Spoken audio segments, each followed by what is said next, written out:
दोस्तों, एक एसपी साहब और डीएम साहब एक मजदूर का भेष बनाते हैं, अपनी शर्ट पे एक लाइव कैमरा लगाते हैं और उसके बाद अपने ही शहर के एक पुलिस स्टेशन में अपनी गाड़ी चोरी होने की रिपोर्ट दर्ज कराने चले जाते हैं। थाने का नज़ारा ही कुछ अलग होता है। वहाँ के जो दरोगा होते हैं वो टेबल पे पैर रख के शर्ट के बटन खोल के कॉलर ऊपर करके आराम से चने चबा रहे होते हैं। डीएम साहब और एसपी साहब उनके पास जाते हैं और कहते हैं कि साहब, हमारी गाड़ी चोरी हो गई है, हमें उसकी रिपोर्ट दर्ज करानी है। ये सुनने के बाद दरोगा साहब कहते हैं कि रिपोर्ट तो दर्ज हो जाएगी, लेकिन उसके बदले आपको पहले कुछ सेवा पानी करना पड़ेगा। दोस्तों, आखिर क्यों डीएम साहब और एसपी साहब को मजदूर का भेष बनाकर अपने शर्ट पे एक लाइव कैमरा लगाकर उस थाने में जाना पड़ा, जानेंगे आज की इस कहानी में। वीडियो में आगे बढ़ने से पहले हमारी इस वीडियो को लाइक करके चैनल को सब्सक्राइब जरूर कर लें और वीडियो अच्छी लगे तो दोस्तों के साथ शेयर जरूर करें। दोस्तों, एक नए डीएम साहब का एक ज़िले में ट्रांसफ़र होता है। वहाँ आने के बाद वो अपना काम बहुत ही मेहनत और ईमानदारी से करने लगते हैं। ऐसे ही करते हुए एक दो दिन गुजर जाते हैं। डीएम साहब के पिताजी जो थे वो भी पुलिस विभाग में थे और उन्होंने पूरे जीवन बहुत ही मेहनत और ईमानदारी से काम किया था। इसी तरीके से उन्होंने अपने बेटे को अच्छे से पढ़ाई लिखाई के साथ साथ इस तरीके के संस्कार भी दिए थे कि बेटा, मैंने पूरे जीवन मेहनत और ईमानदारी से काम किया है, हमेशा सर उठाकर जिया हूँ। तुम कोई भी ऐसा काम मत करना जिससे मेरा ज़िंदगी में कभी सर नीचा हो। उनका कहना था कि बेटा, ज़िंदगी में रुतबा और पैसा तो कोई भी कमा सकता है, लेकिन असली इज्जत तुम्हारे काम और तुम्हारी ईमानदारी से ही मिलती है। इन्हीं संस्कारों को सुनते हुए डीएम साहब बड़े हुए थे और उन्होंने भी फैसला किया था कि मैं पिताजी के बताए हुए संस्कारों पर ही चलूँगा और जैसे मेरे पिताजी चाहते हैं मैं वैसा ही करूँगा। इसके बाद डीएम साहब को काम करते हुए 2-3 दिन गुजर जाते हैं तो उनके पास में कुछ शिकायतें आनी शुरू होती हैं एक पुलिस स्टेशन के बारे में कि वहाँ का जो थानेदार है, जो दरोगा है, वो अपना काम सही से नहीं कर रहा। उनके पास में कोई रिपोर्ट दर्ज कराने जाओ तो रिपोर्ट दर्ज नहीं करते, अगर दर्ज भी करते हैं तो उसके बदले वो कुछ पैसे मांगते हैं और अगर पैसे दे भी दो तो इस बात का कोई गारंटी नहीं होती कि वो हमारी कोई मदद करेंगे कि नहीं करेंगे। इस तरीके की रिपोर्टें लगातार आ रही थी।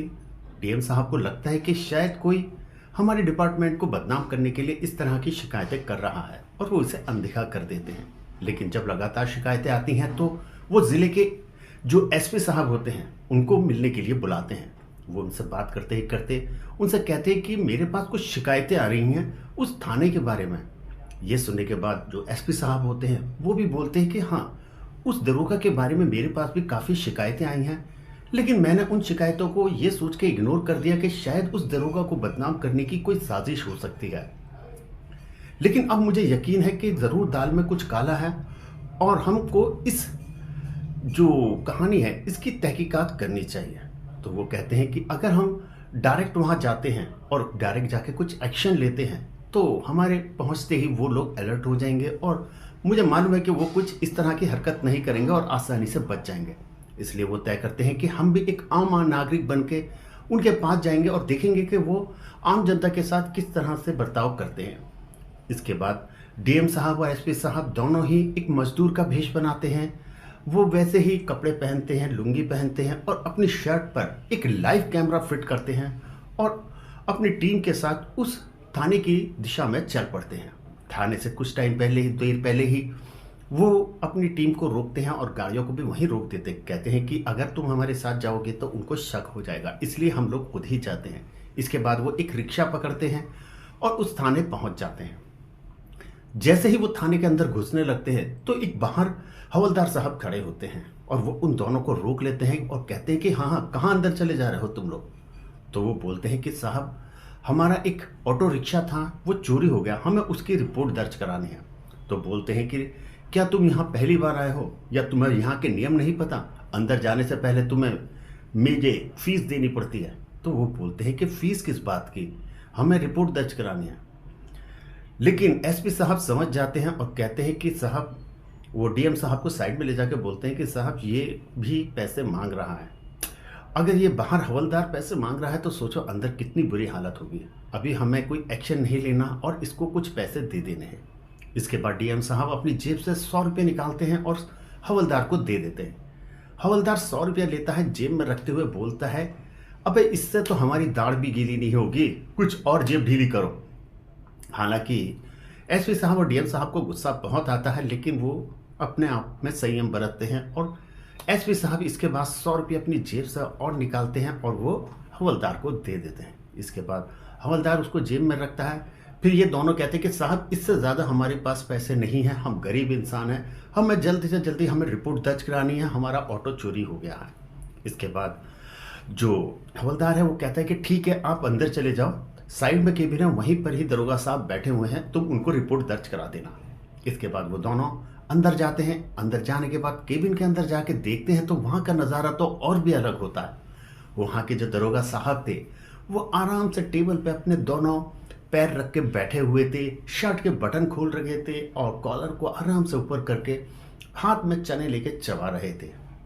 ये देखने के बाद डीएम और एसपी साहब का सर चकरा जाता है, लेकिन अभी वो चाहते थे कि सारी चीज़ें उनके हिसाब से हों, इसलिए वो फिर से मजदूर की तरह आगे की तरफ बढ़ते हैं कि साहब। ये देखने के बाद दरोगा साहब जो होते हैं वो अपने पैर नीचे करते हैं और पूछते हैं कि बताओ क्या बात है। कहते हैं कि साहब हमारा एक ऑटो रिक्शा था जो कि चोरी हो गया, उसी ऑटो रिक्शा से हम लोग खाते कमाते थे और वो चोरी हो गया। इसके बाद तो हम लोग क्या करेंगे, हम गरीब इंसान हैं, आप साहब हमारी रिपोर्ट दर्ज कर लीजिए और जल्दी से जल्दी हमारा ऑटो रिक्शा ढूंढ के दे दीजिए। अगर वो नहीं मिला तो हम अपने परिवार का पालन पोषण भी नहीं कर पाएंगे।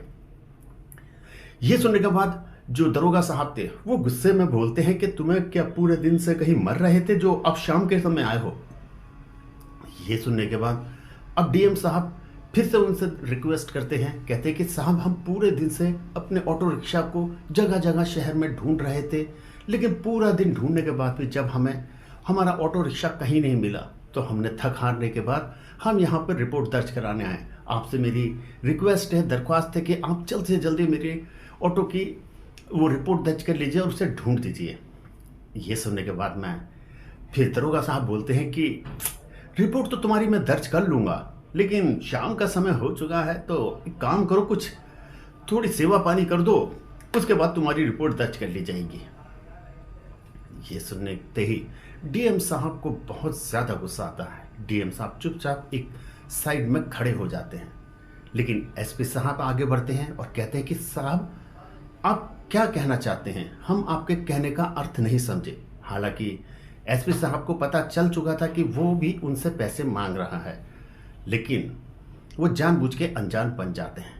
इतना सुनते के साथ ही दरोगा साहब को एकदम गुस्सा आता है और वो फौरन हवलदार को आवाज़ लगाते हैं कि हवलदार जल्दी आओ और इन दोनों भिखारियों को मेरे केबिन से निकाल के बाहर कर दो। कहाँ से आ जाते हैं रिपोर्ट दर्ज कराने, इनकी जेब में एक फूटी कोड़ी भी नहीं है।